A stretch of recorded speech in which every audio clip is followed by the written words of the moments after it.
Yan, alright. Bari, magandang umaga po. Dito naman tayo sa property na pinare-relocate po sa atin na may sukat po na, ilan na sukat niyan? 2.5 hectares po ano. So ito po yung daan na makakapasok dito ang ating service na motor. Then papunta po tayo doon sa kabila na yon. Mapapansin po natin kabila na andyan na po yung pinakang property. Then may lakad tayo ng nasa 5 to 6 minutes lang po. Ito na po yung barangay niya. Barangay Kagakag po.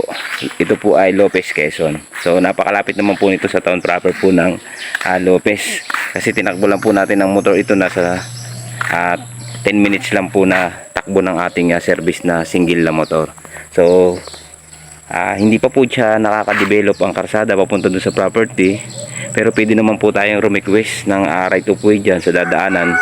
Dahil magbibigay naman po dyan yung mga may property po sa harap. So tara po sa property na yon. Samahan niyo po ako sa pagpasok doon. Yan, bali mga ka-farm. So nandito na po tayo sa pinakaloob ng property. So bago po natin pala ikutin ang loob ng property na to, ay muli po pala ako magpapakilala sa inyo. So ako nga po pala uli si Erwin Sivera ng Art of Field Realty to. Naandito na naman sa muli nating property na pinagtiwala po sa atin na may sukat na 2.4 hectares. So bali, so for this video mga ka-farm, pasukin na po natin ang loob ng property. Huwag na po natin patagalin nang makita na po natin ang pinakang reality. So dito sa kinapipistuhan ko pong ito, mapapansin po natin dito na napakarami pong nilalamang mga fruit bearing saging. Yan, ito po ay puro tordan. Eryahan na to. Then napakarami po niyang panulib na nyug na. So ito pong 2.4 hectares. So bali punong-puno po siya ng nilalamang produkto na ng nyug. Yan, mapapansin po natin na ang mga nyug po dito ay kababaan. Then napakarami po niyang nilalamang produkto ng saging. So ang reality po ng lupa niya, so nag-slope lang po siya ng konti. Then flat naman po ano. So take note sa mga buyer po namin dyan na nagtatanong po ng murang ganitong farm. So ito na po ay pwede sa mga investment, retirement. Yan. Pasok na pasok po ito sa hinahanap nyo na investment po. Dahil ito po ay 2.4 hectares ay punong-puno po tayo ng produkto na niyog na. So lilinisin lang po natin to. Makikita na po natin ang kagandahan ng property. Ito po ay wala pang accessible tayo ng 4 wheels ngayon. So nilakad ko po ito ng nasa 10 minutes. Papunta po dito sa property. Pero na-amaze po ako kahit may lakad po ng 10 minutes ang property, ay talagang napakaganda naman po ng kanyang pagkalupa dahil siya po ay napaka-productive na. So punong-puno po siya ng tanim. Yan, mapapansin naman po nyo sa may kabila po na yan, mayroon po dyan boundary. May bakod po yan ng mga kakawati. Then ito po yung ating property. Mapapansin po natin talaga na punong-puno po siya ng produkto ng mga saging, ng mga niyog. Then meron tayong kawayan at may mga hardwood po. Ako napapansin dito na antipolong kahoy. So iikutin po natin ang 2.4 hectares. Samahan nyo po ako sa pag-ikot po ng 2.4 hectares para mapakita ko po sa inyo yung pinakang reality po ng pagkalupa niya. Ma-i-details po natin ito ng maganda sa inyo. Yan. So dito po sa area na to, talagang mapapansin po natin, talagang punong-puno po siya ng tanim na niyog. Bali, ikutin po natin to. Parang may nakikita ko dito na puro gabihan po. Yung nilalaman po dito ng property niya. So napakaraming gabi. Yan, ito po yung mga gabi pong palamanin. So flat naman po yung area niya. Dito sa hinapipistuhan po natin ito. Yan. Yan po sinasabi ko sa inyong gabihan na tanim po ano. Mga palamaning gabi po ito. Yan o. Pero punong-puno po siya ng produkto na niyog. Kung nyo mapapansin po, talagang napakarami po niya na niyog. So mga fruit bearing saging, puno na rin po siya no. Mapapansin po natin sa screen ng video yan. Kung bago pa lang po kayo na nakasuporta sa aking video, huwag po natin kalimutan pakipindot po yung ating notification bell para lagi po tayong updated sa ating video po lagi nang ina-upload. So maraming salamat po dyan. Ito na po yung pinakang reality niya. So pantayan po. At yung gusto naman po nito mag-avail ng property na to na pang investment at retirement, so makikita naman po nyo yung aming contact number sa taas po ng ating screen na yan. Ang WhatsApp and Viber po. Talagang dito lang po ay pinakikita ko sa inyo yung reality po niya na talagang dito po ay punong-puno na po siya ng tanim. So ang description na lang po nito, ang full details doon natin ilalagay sa baba po ng ating video. Doon na lang po natin ipapakita yung ating pinakang details po, full details. So pinakikita ko lang po sa inyo yung pinakang reality po niya. So flat po siya na area ng property. na punong-puno po siya ng produkto na niyog. Yan. Ayan po yung pinakang reality po niya. So flat po na area, mas medyo masuka lang po, pero ang mga niyog naman po ay talagang buhay na buhay na. Yan, kung inyo mapapansin po, talagang na-amaze po talaga ako sa area po ng property na to. Sa mga investment po na naghahanap dyan. So napakamura lang po ng property na 2.4 hectares na ito. Ito po ay TCT title. Bali anak na lang po ang nagbibinta nito. So yung nakapangalan po sa title nito ay magulang nila. So patay na po yun.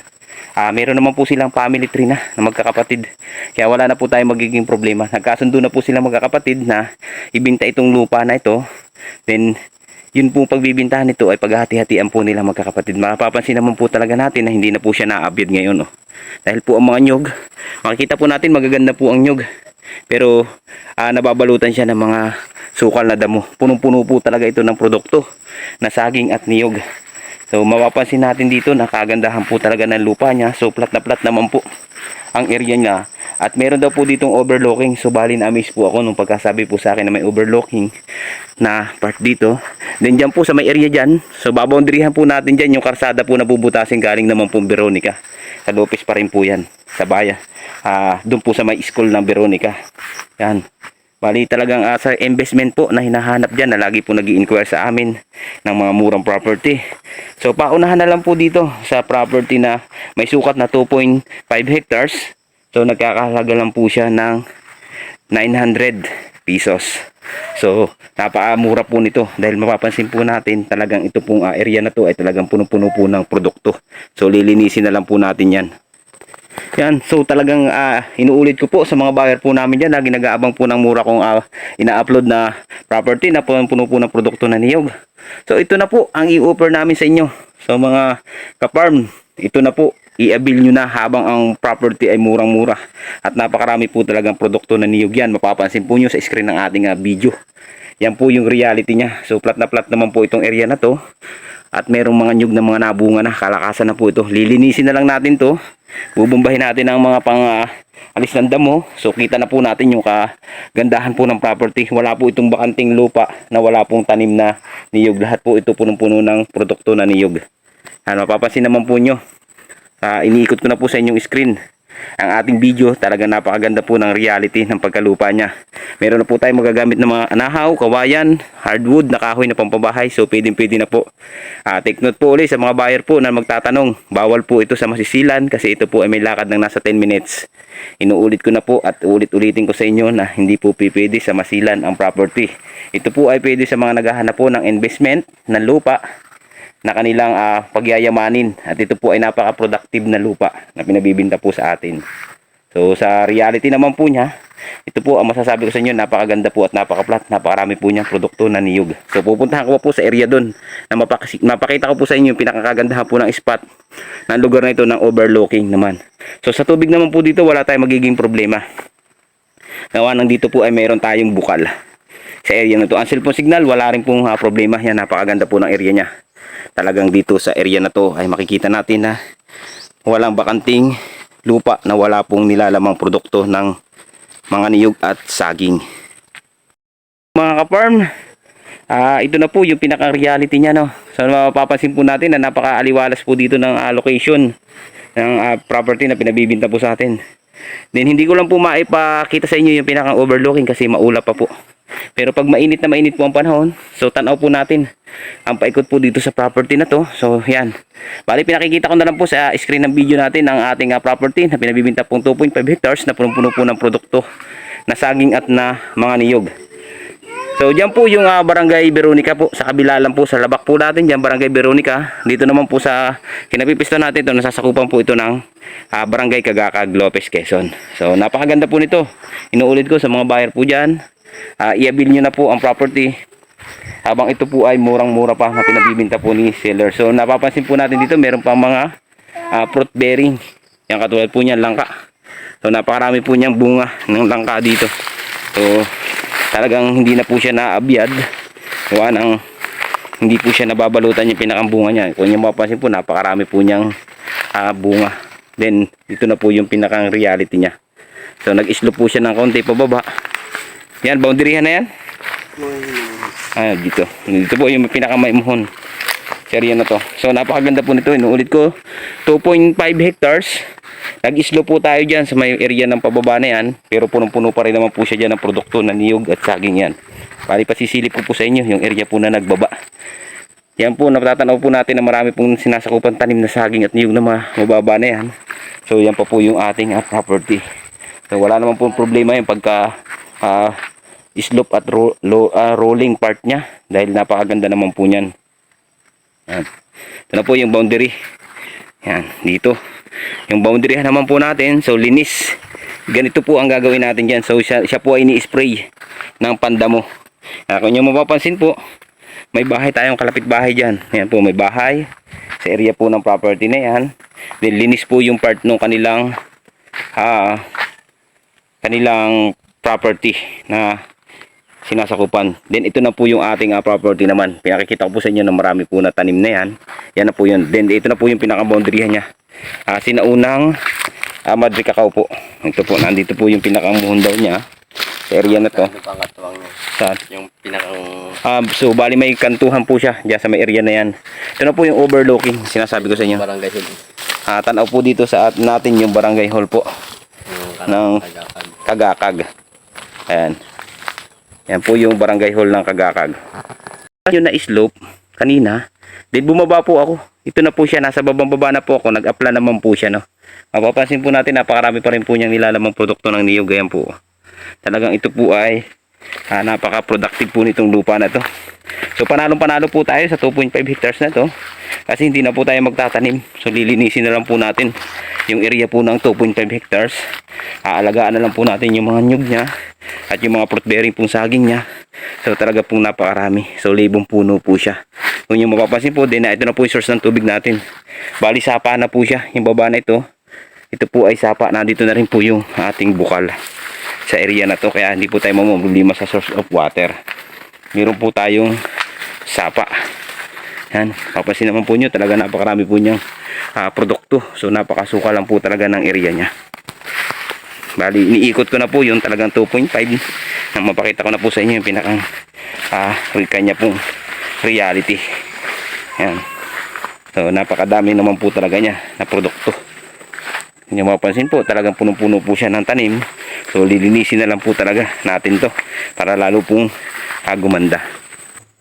Yan, so kahit nasa taas po tayo ng bundok, so mapapansin po natin meron tayong source of water. Yan po.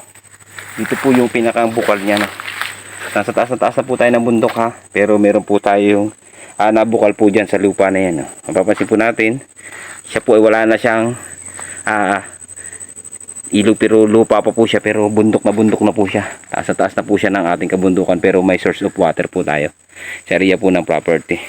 Then nagkagandahan po yung karatig natin ay meron siya ditong patubig.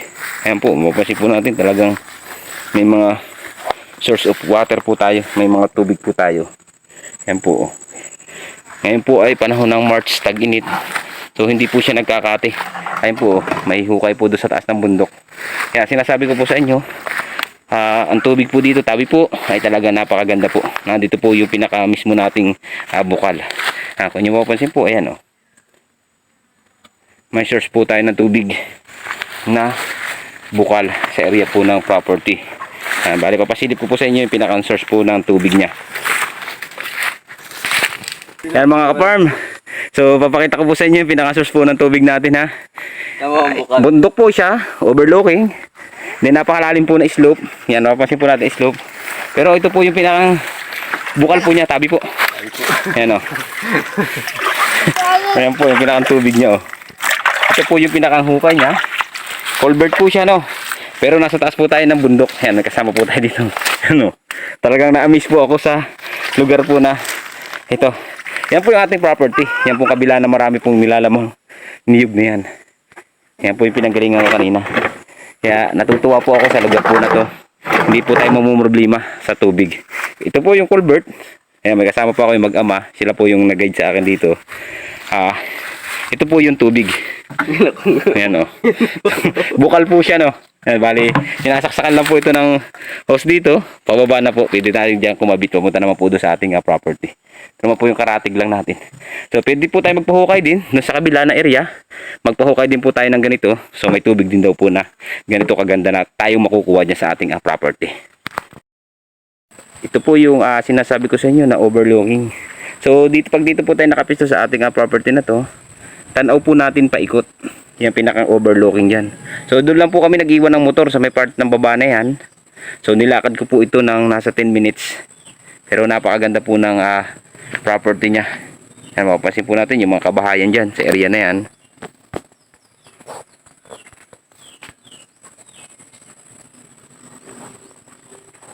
Yan, bali pinakikita ko na po sa inyo.